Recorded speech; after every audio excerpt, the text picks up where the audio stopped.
Hello, Meoni here, and welcome back to another short news video for Final Fantasy XIV, this time on the 25th of August 2020, talking about hotfixes that came this morning to the game. You might be unaware of these hotfixes, and you might be wondering what exactly the 150.74 megabyte patch that got added to the client is all about. 150 meg for nothing? Well, we'll find out. There's actually a lot of hotfixes, quote-unquote, that required a small patch, so that's basically what we're detailing here. You can find this page on the lodestone itself, and there'll be a link in the description, but let's cover this today. So the main reason for this hotfix patch was that the confirmation checkbox when trading high-quality items to NPCs from leave quests and Grand Company supply and provisioning missions has been removed. This is something they added in 5.3, as an attempt for quality of life. However, this did not go the way they intended, and they've decided to replace it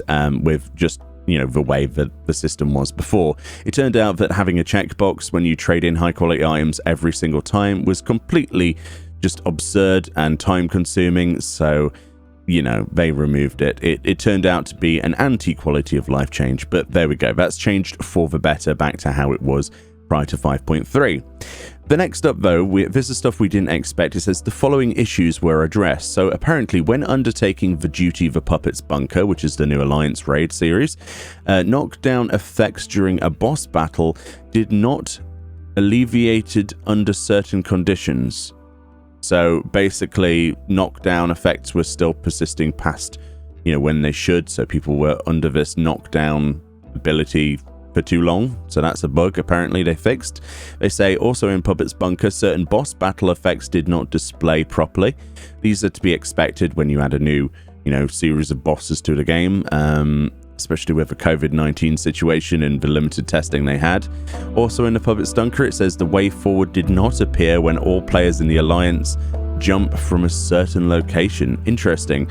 So one of the areas couldn't be progressed in, it bugged out, and presumably the trigger for that, like the map trigger, didn't work properly. That's nice to be fixed, because that would probably render some of the runs of this instance useless.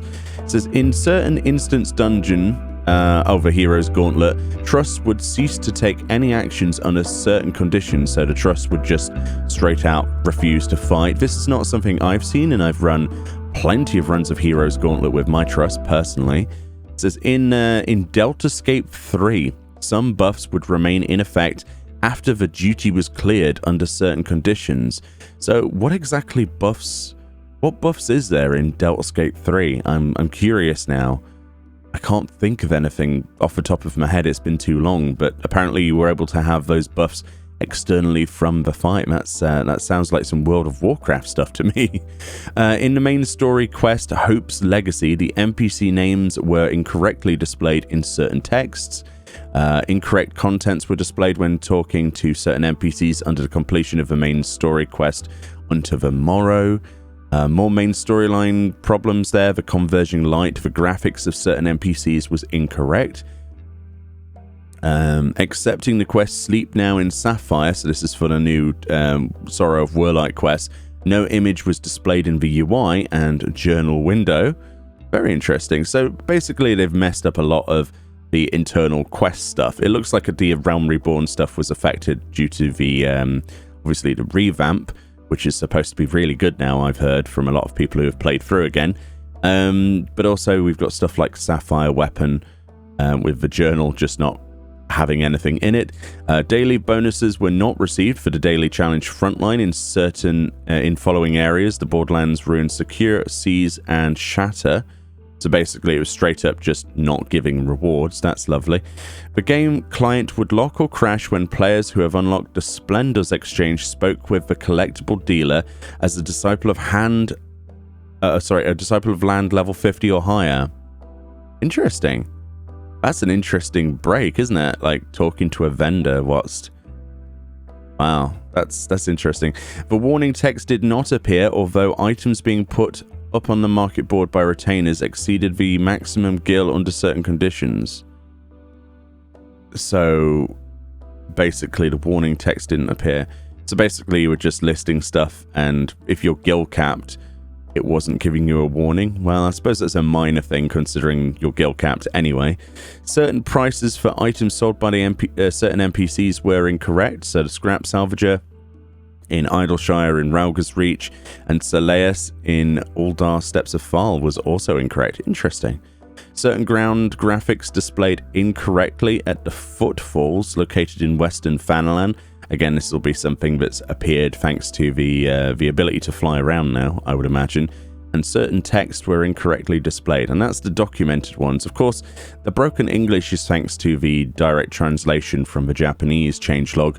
There won't be much, advanced translation there. It'll be mostly Google translated by the looks of it.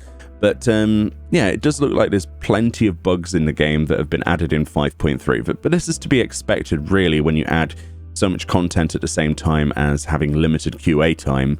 So anyway, I'm glad that they've addressed as much as they have. I'm sure there's plenty of other things that will be apparent. And hopefully, there's nothing too game-breaking in the patch. Because so far, I think 5.3 has been fantastic. And for the most part, I personally, and in my social circle, haven't heard of anything game-breaking myself.